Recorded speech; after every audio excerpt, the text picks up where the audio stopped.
The slides that are on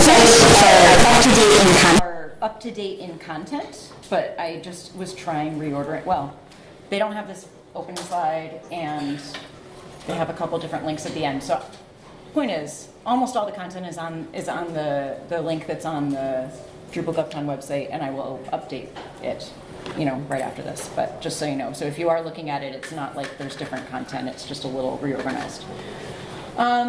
My name is Alison McCauley. I'm a web developer Drupal developer at Cornell University.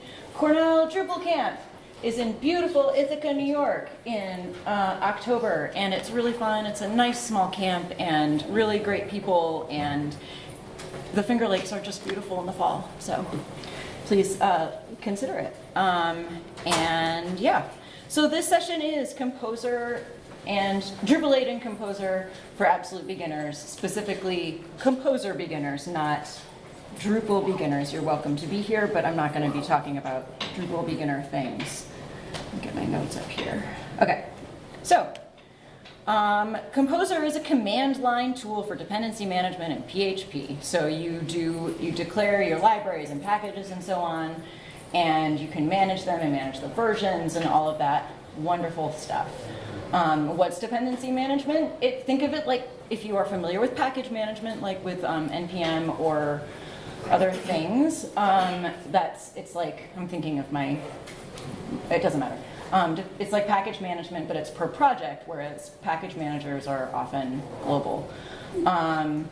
There's Composer, by the way. If you want to get Composer, get composer.org. It's a really great link.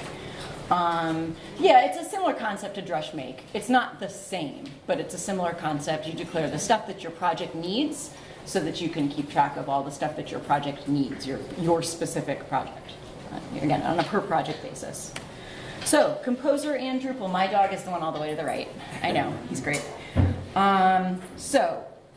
Composer and Drupal. Using Composer with Drupal, you declare those libraries, packages, and tools in your Drupal project that your Drupal project depends on. And Composer will manage, install, update them for you. Oh my God, look at that right in the Drupal root directory, the directory of root. Root directory of Drupal. There's a composer.json file and a composer.lock file. Yay, we have all that. No, it's not for you. That's for the Drupal. It's like for core developers and stuff. I'm not a core developer, so if you are, sorry if I said that wrong, but it's not for you. That's the important part. I'm going to try doing pain points first, earlier on today.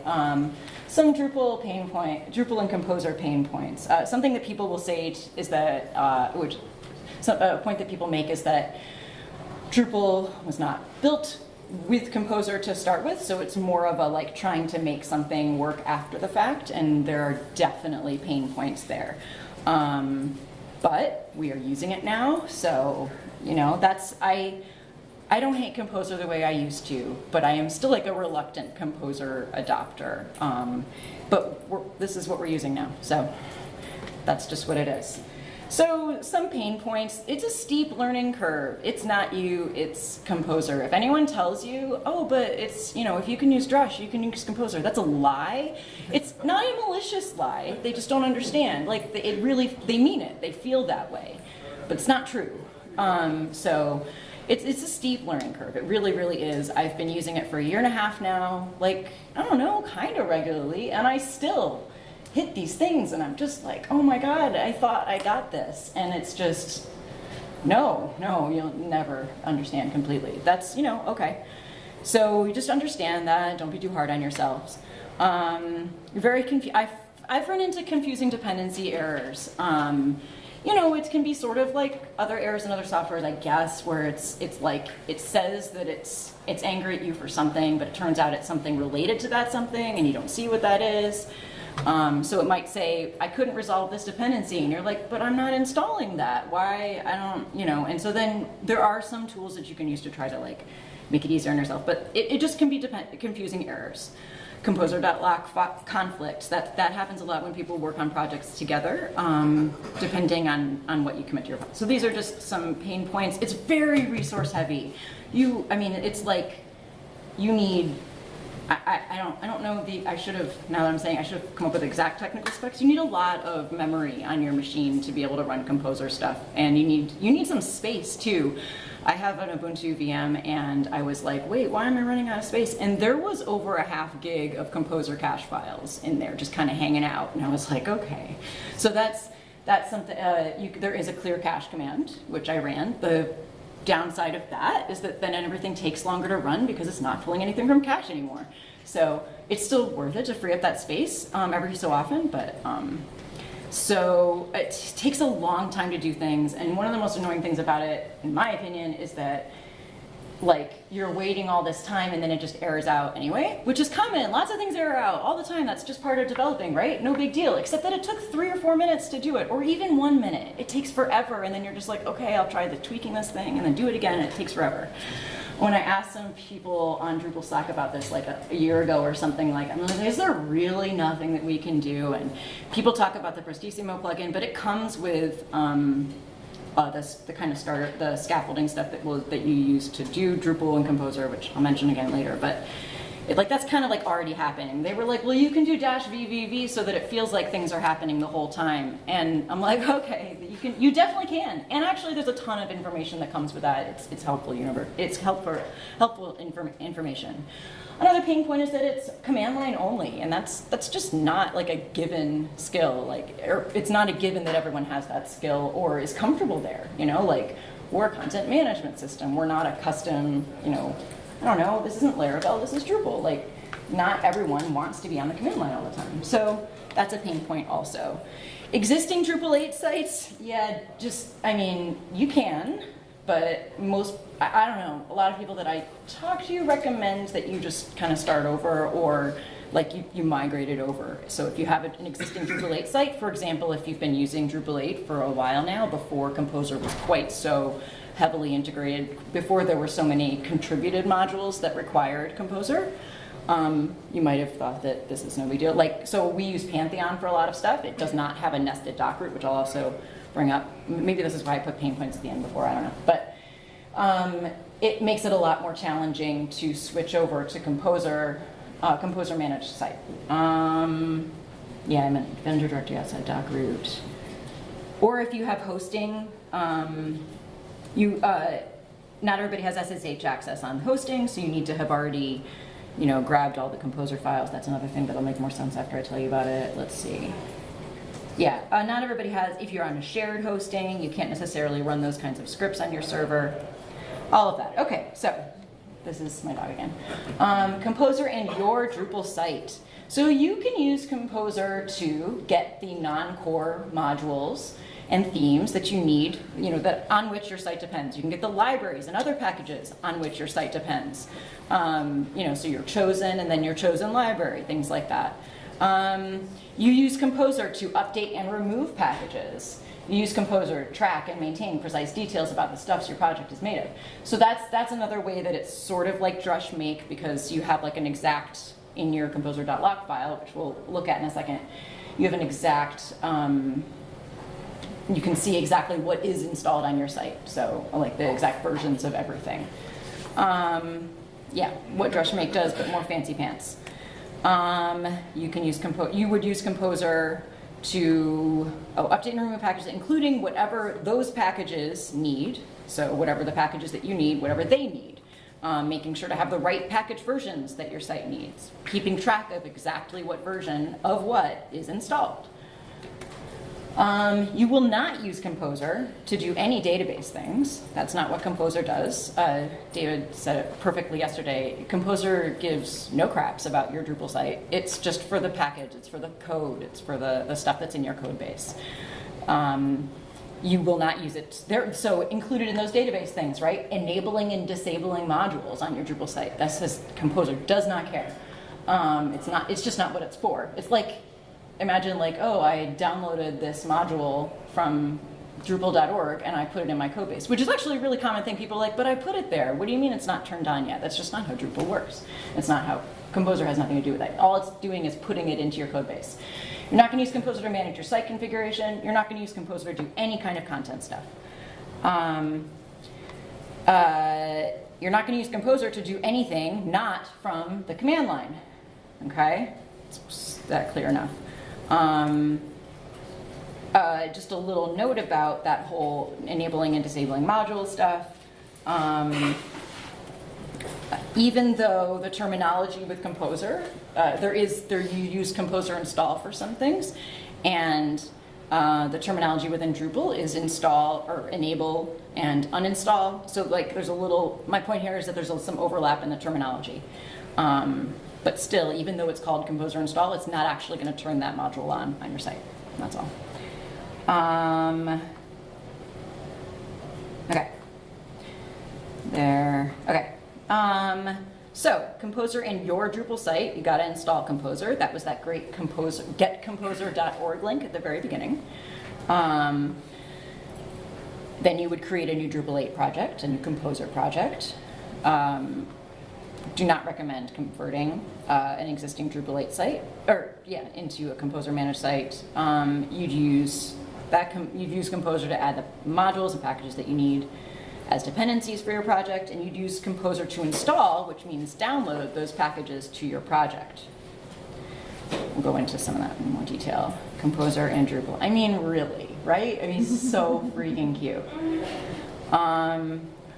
Okay, so composer.json lives in your project root. Its presence, when you see a composer.json file, it means that this is a Composer managed project, or it could be a Composer managed project. Like you'd see a composer.json in your contrib module packages, even if you're not managing them via Composer. Like it means that this could be Composer managed, or in the case of your project, if you have it there, you're probably managing it with Composer. So composer.json file contains a list of project dependencies, including the version constraints. That means what versions or version ranges are needed. That's version constraints. It includes some structural specifications like installation paths, extra Composer scripts, project configurations.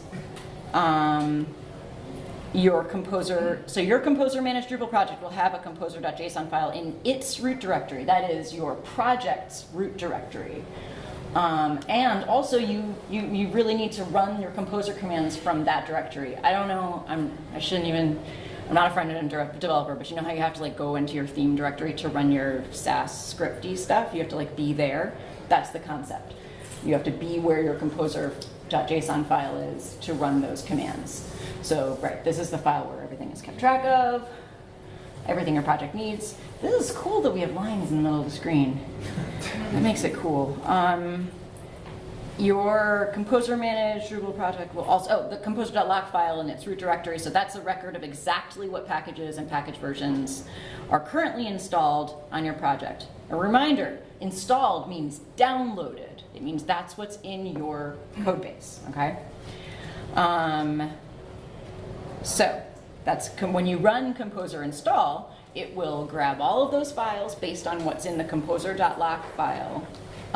If you don't have a composer.lock file, then it'll install all the files based on what's in composer.json, and it'll create a composer.lock file. So Composer install grabs all of your project's package artifacts and see, that's what I just said, based on the specifications that are in composer.lock. So if you run Composer install, it will use what's in composer.lock, even if there are details in composer.json that are not reflected in composer.lock.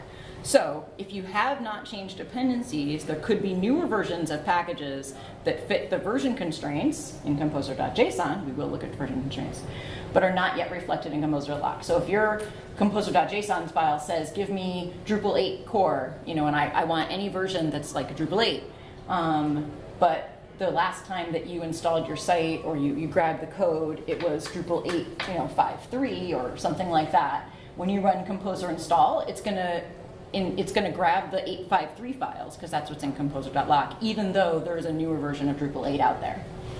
So to update composer.lock, you can run composer update, and that'll do all of everything in your composer.json file that can be updated. If you're having issues with composer.lock, it's totally okay to just delete composer.lock and run composer install. Things will get updated if there are newer versions with things, but sometimes it's nice to do that to just get a little fresh start without having to completely start over.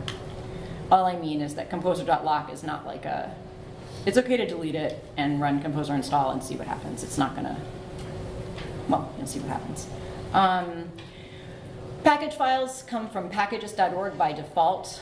I did forget to, oh yeah, so Drupal Composer, I did mention that. The official Drupal Composer package service is now at packages.drupal.org. One of the important parts about that is that, well, nope, we'll come back to that, sorry.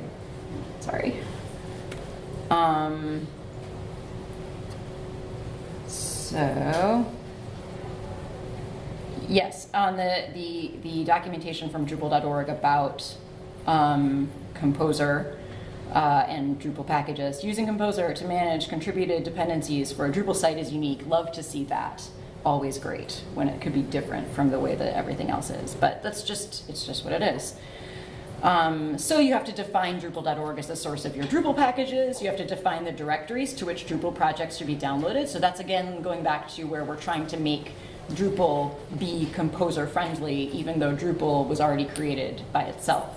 So that means that in your composer.json file, where you give it some structural things, you're like, okay, but I need you to send modules over here, but I need you to get the packages from this other place, not packages.org. Yay. All right. Okay. So package, by default, when you use Composer, package files get downloaded to your project's vendor directory and or wherever you've specified it if you have install paths set in composer.json. We'll look at an example of that. So this super special, I should have updated this, forgot. I went through this and I missed this one. Super special Drupal Composer Drupal project has configurations in it. This comes with Drupal Scaffold, I believe is how you'd get this. So if you use Drupal Scaffold to get to start out your Drupal Composer project, it includes this. And so it has configurations that send module files into the, yes, okay, that's coming, into the normal Drupal places, because you don't want them to be in some random vendor directory. You want them to go into, you know, web, modules, contrib, etc. You want your themes to go in web, theme, etc. Libraries go into the libraries folder. So, version constraints, like I was mentioning before. So, here's your basic, I can't reach that. Okay, here's your basic require command. So you're adding a new package to your Composer project, right? So Composer require, and then you've got your vendor name, which often is just going to be Drupal. Like a lot of the contrib modules, they're just going to be Drupal as the vendor name, and then the package name. So Drupal path auto is the example we had before. Drupal, can't think of any other modules, obviously, you know, ctools or Drupal, all the other modules that are just not in my head right now. And then you have your colon, and then here is your version constraint information. So when you run this command, it adds a line to your composer.json file, and it downloads the package artifacts. Package artifacts are just those folders and code. So it's going to download the package with the version that you specify here to your project, to the vendor directory based on the vendor name. So it would be vendor / this, or if you use installer paths, then it's going to go to modules / everything.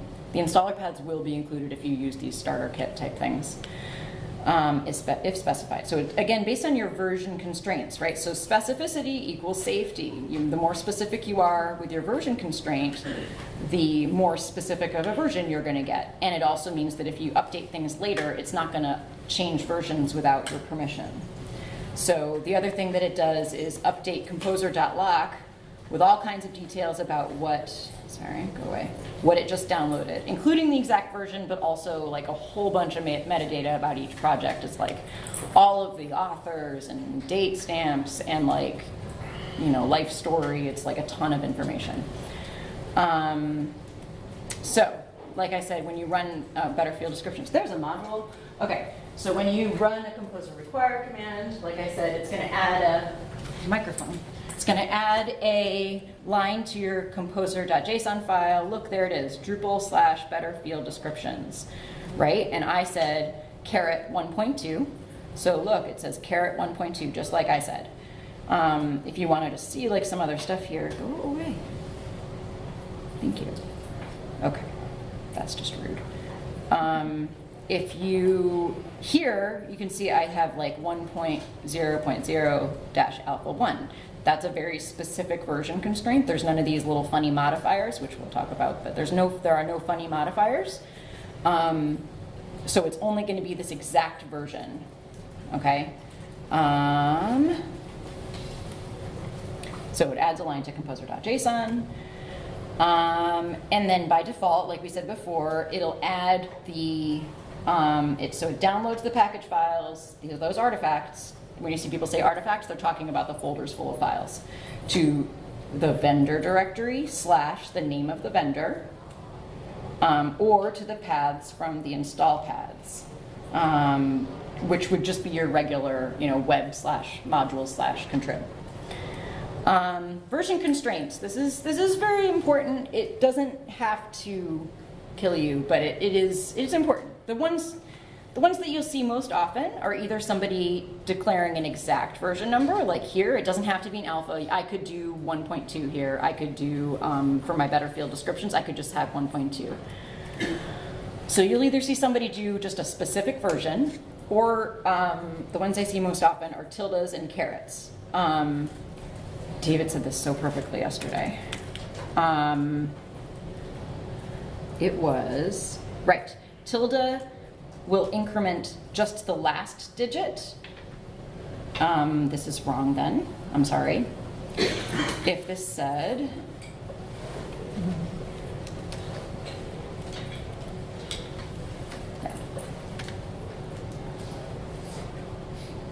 okay. I really do use Composer in my life just fine. It's just another thing that's like, it's so, you just have to be really careful, and otherwise you'll get errors and then you'll have to figure it out. And that's a normal way of life, right? So, okay. So the tilde, it'll increment the very last digit of the last of the decimal places. So it'll increment, in this case, since the last digit is the last of the decimals, it's going to keep incrementing this one up, but it won't go all the way to 8.4. With a caret, it will increment the last 2 digits. So it will go to 8.4, 8.5, etc. It won't go to like 9. Both of these operators tell Composer to use at least this version or higher, but the tilde will stay in the same minor release as long as you're using 3 digits. Whereas the caret stays within the same major release, all releases up to but not including 9.0. So anyway, as long as you're using 3 digits, which is I think what I usually, well, as long as you're I think by default on Drupal.org when you go to, so, or here's a module. When you click on it here, it'll tell you, you can click here, and it gives you a little Composer command here, Composer require. You can have quotes around it for sure. I feel like most often I think they always put a caret here on Drupal.org. That's like the default. So you can always copy these commands and just kind of take care of it for you, but caret seems to be what I see most often. Okay, so again, we said specificity means safety. So whatever is put after if you have used 3 digits, caret is really safe. And you can also just specify the exact version number that you'd like to use, like I mentioned before. Drupal projects usually see carets or exact numbers. I don't see tildes as often. And again, more specific is more safe.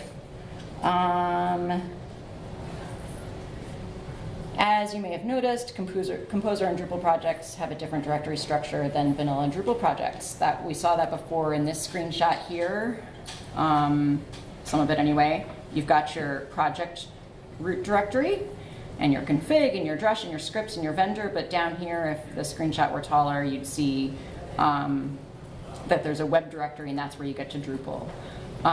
Which is normal if you're used to using Acquia, and you've got your doc root directory. That's the concept there. Did I just go backwards somehow?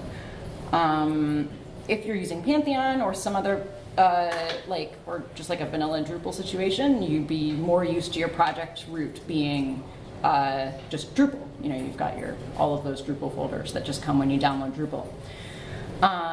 So it's widely accepted that if you're going to do Composer Managed Drupal 8 project, you really should use this kind of framework, which is actually Drupal scaffolding. Drupal scaffold is a good basis for that, and it includes these configurations. And if you use Pantheon, it doesn't nest the doc root by default, but you can use this Pantheon systems example drops 8 composer, and that uses this other system, and then it'll nest your doc root and all of that. Whether or not you commit those artifacts, so all those files, some people feel really strongly that you should not commit those. I was super relieved that David yesterday said, I felt like I always commit them partially because I'm paranoid about if I update that thing and then it doesn't tell me what's changed, and then how will I really feel comfortable? I won't. Often you need to commit those artifacts because you can't just run a composer install command on your thing. It's really okay. It's really okay to commit your artifacts. It's really okay to commit all those files. Don't let anybody make you feel bad about committing all those files. It's not even just a beginner thing to do. It's just a normal thing to do. So that means that after you've downloaded all of these files, what I'm saying is just go ahead and commit them to your repository. It's really okay. So if you create a new Drupal project, you can do it in a really simple, in a most bare bones kind of way. You can do composer create project, Drupal composer Drupal project, and then you use all of these options here. So when you create a project with this base, the directory structure is all set up for you. That is, it'll have that nested doc root. And there are lots of helpful configurations built in, like that it will send your modules to the modules directory instead of the vendor directory, which is just not, Drupal doesn't use that, right? And then you can add whatever modules and other packages you need, initialize Git in the project root, commit, deploy to your target environment. So adding whatever modules you need. So after you've done this, it creates that space for you. And then you can do your composer require to add the modules that you need.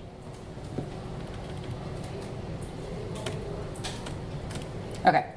Composer remove is to just remove the package from your project. And it'll remove it from composer.lock, it'll remove it from composer.json, it'll also remove any dependencies that you no longer need.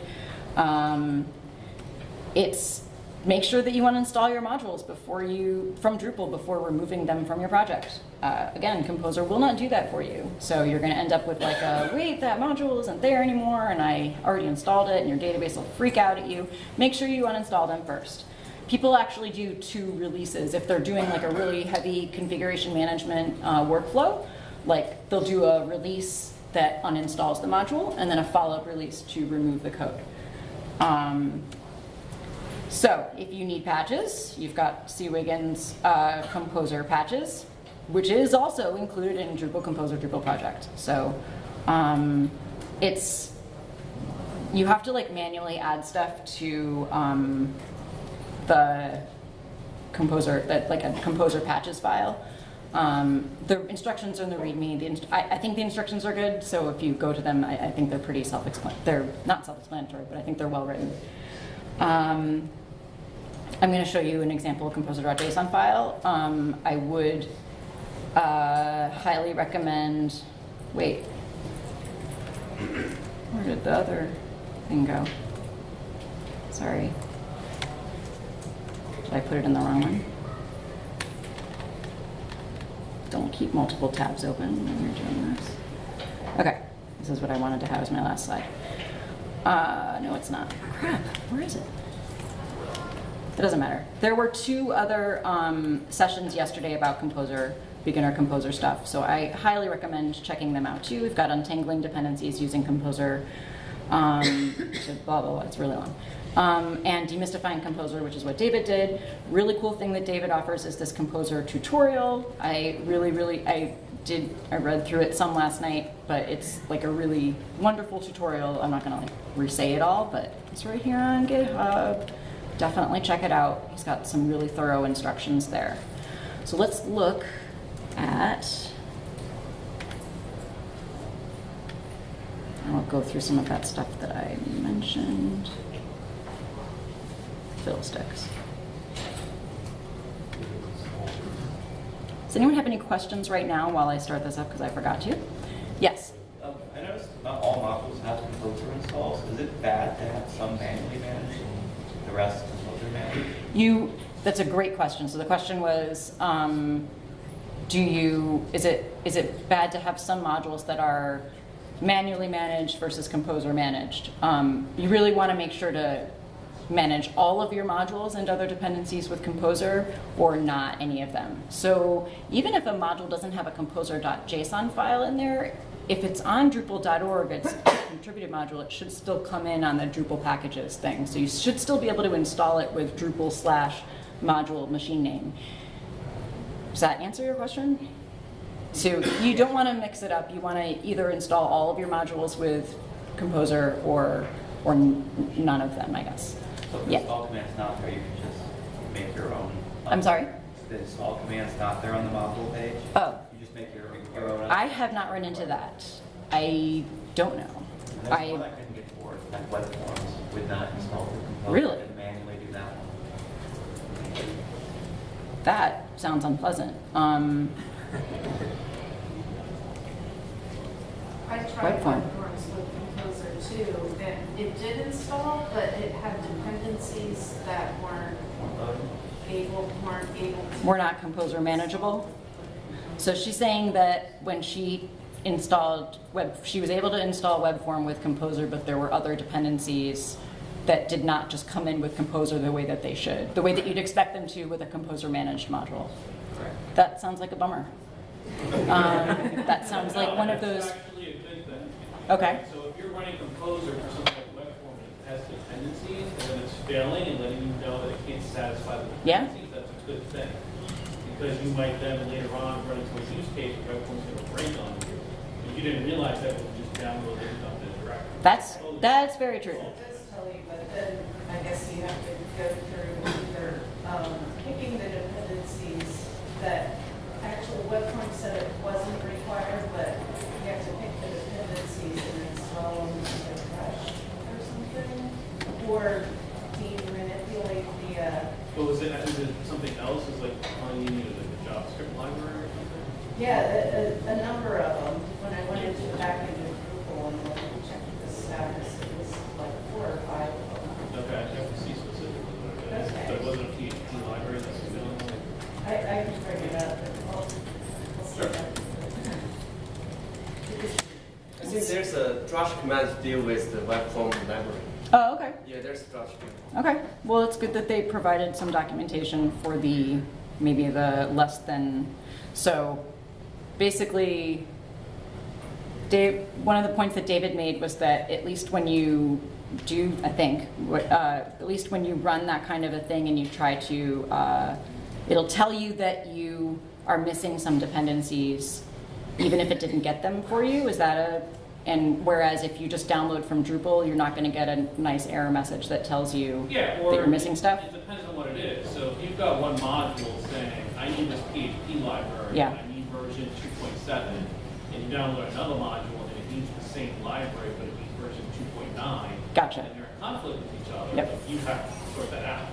Or you have modules that are not compatible with each other on the same Drupal site. So And you may not realize that Yeah. until you start playing with them, and then you go to like make the module do something and you get errors or something. So as a dependency managing system, Composer will let you know more when you have maybe some conflicting dependencies between modules that might need different versions of the same project. I'm just saying it into the mic. Hopefully that made sense. Let's see if this runs. Could take like all day. I'm gonna open, there, look at that. So it is telling me here that it's installing one thing, it doesn't have any updates, it's not removing anything.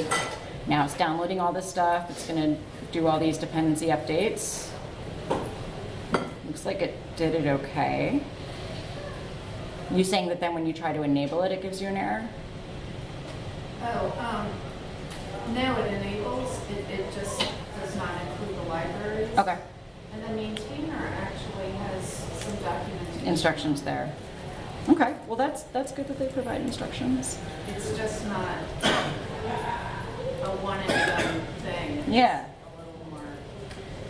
So when I ran that command, yeah, when I ran that command, I had this composer.json file open, and it added right here. It added this right here to my composer.json file. So just a little bit more of an anatomy of what's here.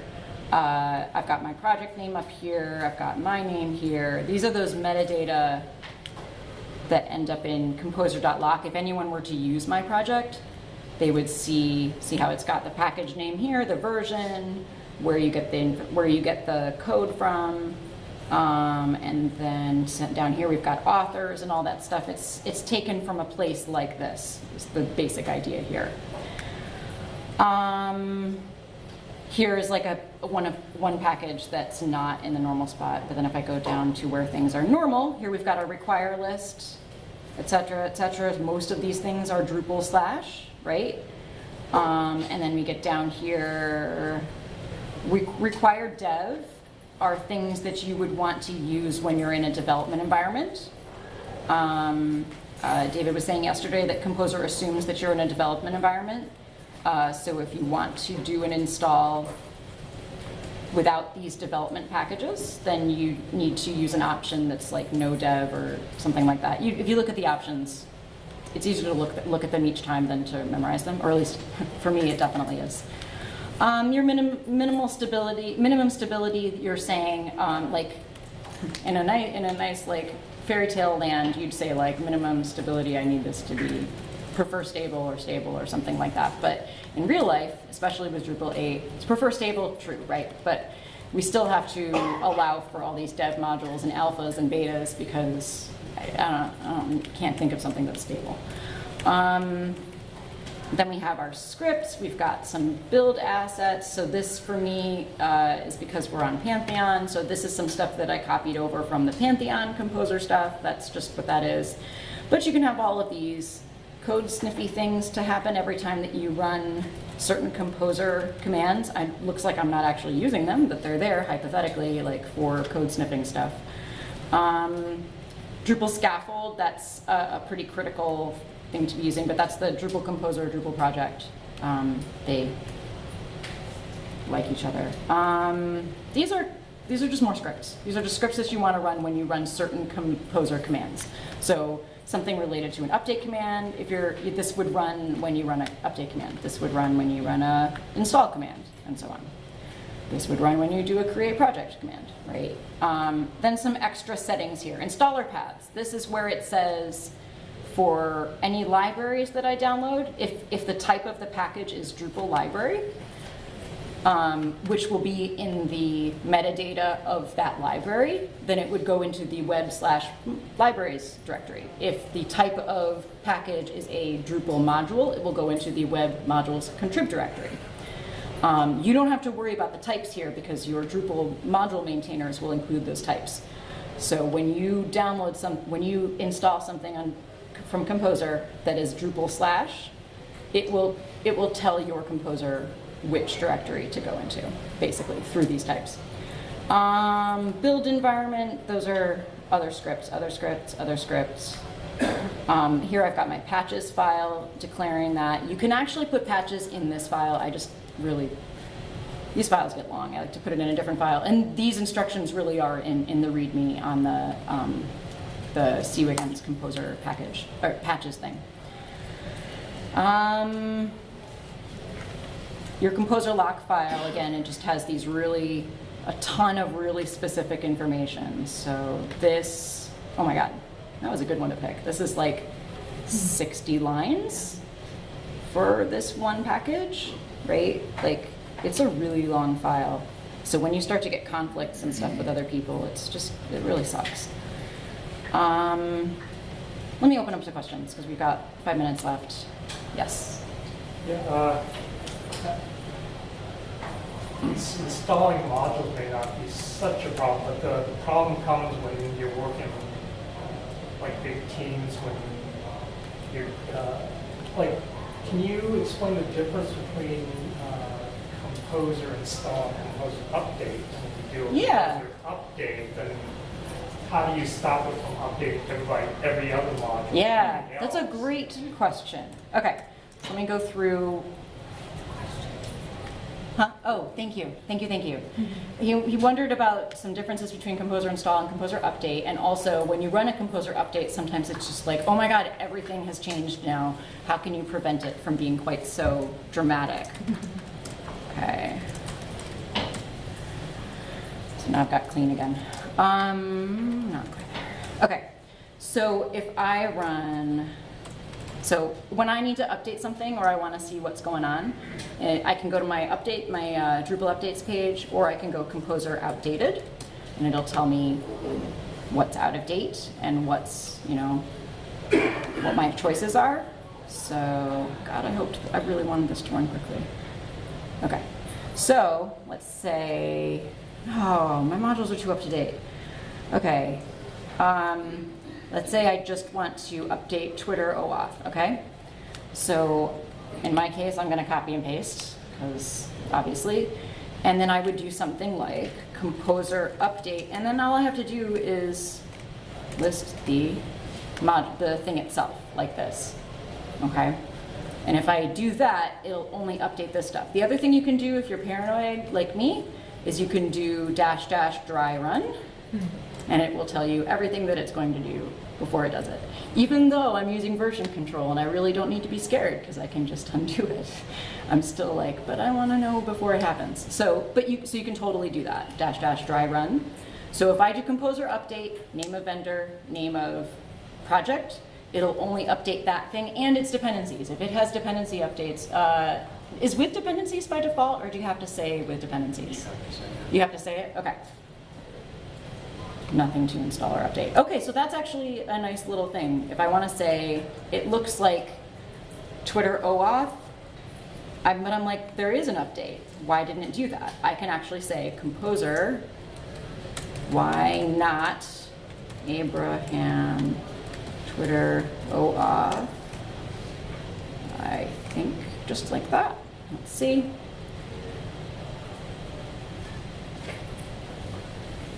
Oh, there you go. So it's actually telling me here that the get tweets module requires this version. Now that version constraint looks like it should update it to me, but maybe my composer.json file has a specific, what was it called? Abraham OAuth. Abraham.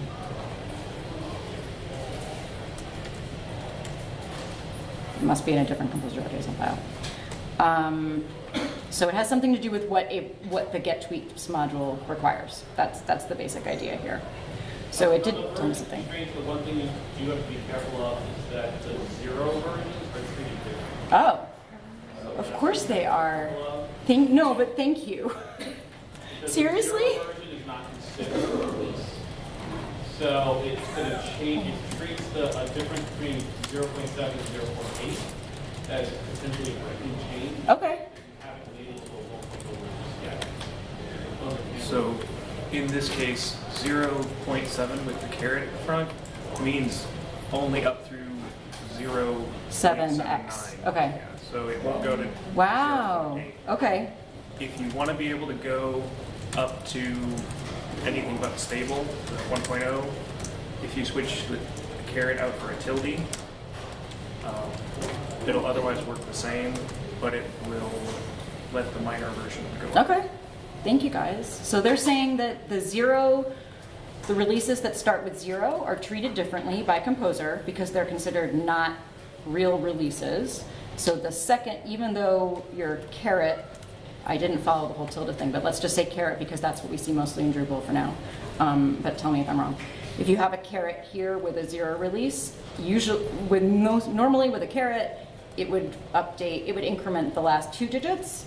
But with a 0 release, it's only going to do the last digit because it considers this one here a potentially breaking release version change.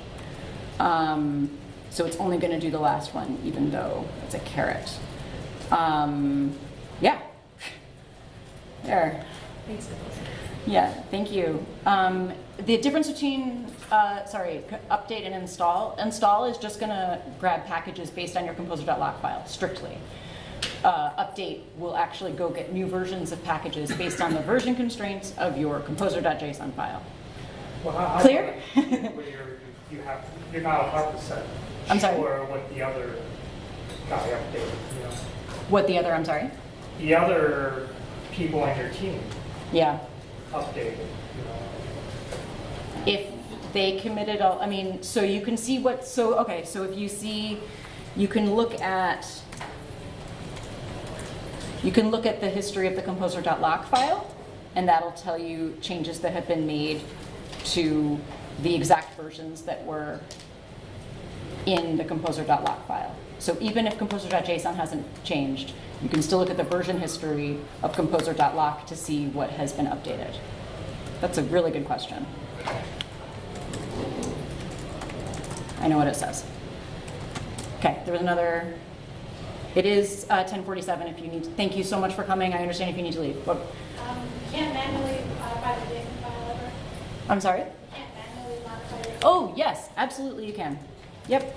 You can just go right into, so I can go here, let's say, and I can say, now I want to use, you know, I don't want this to be carroted anymore, I only want 2.0, I can do that, or I can manually update it to 2.1, and then I can run composer update to get the new version of that. You think it's installed, but remember, install is only going to grab packages based on your composer.lock file.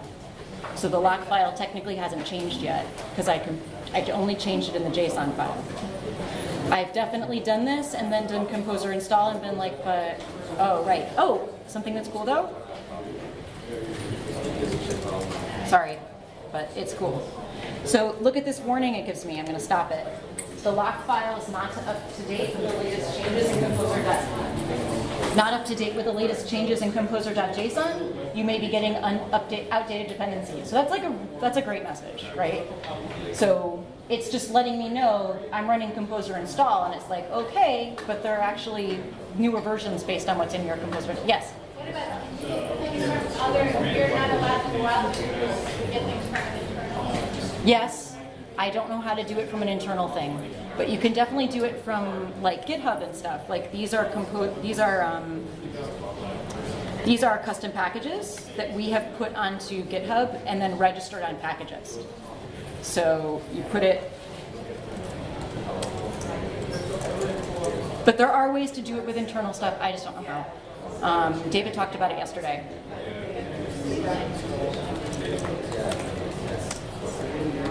Was there another question over here? Oh yeah, no, go for it.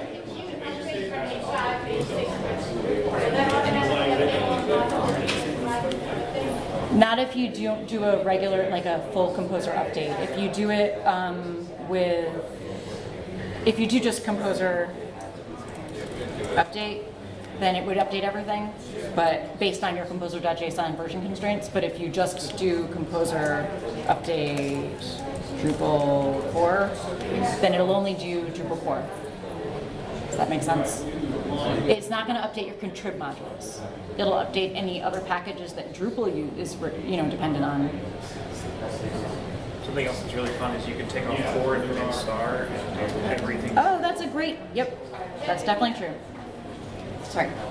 Every time you start a new project, you run your scaffold, your composer scaffold command Yes. before you start.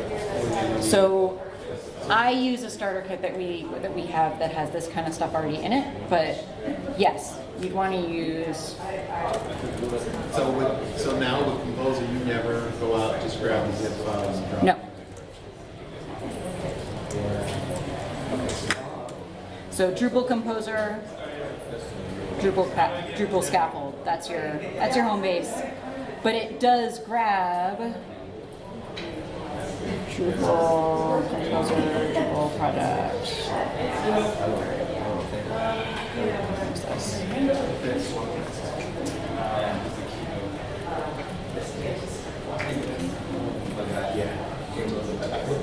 No, this is the wrong thing. This is where you'd start. I mean, I've used it once before. Yeah.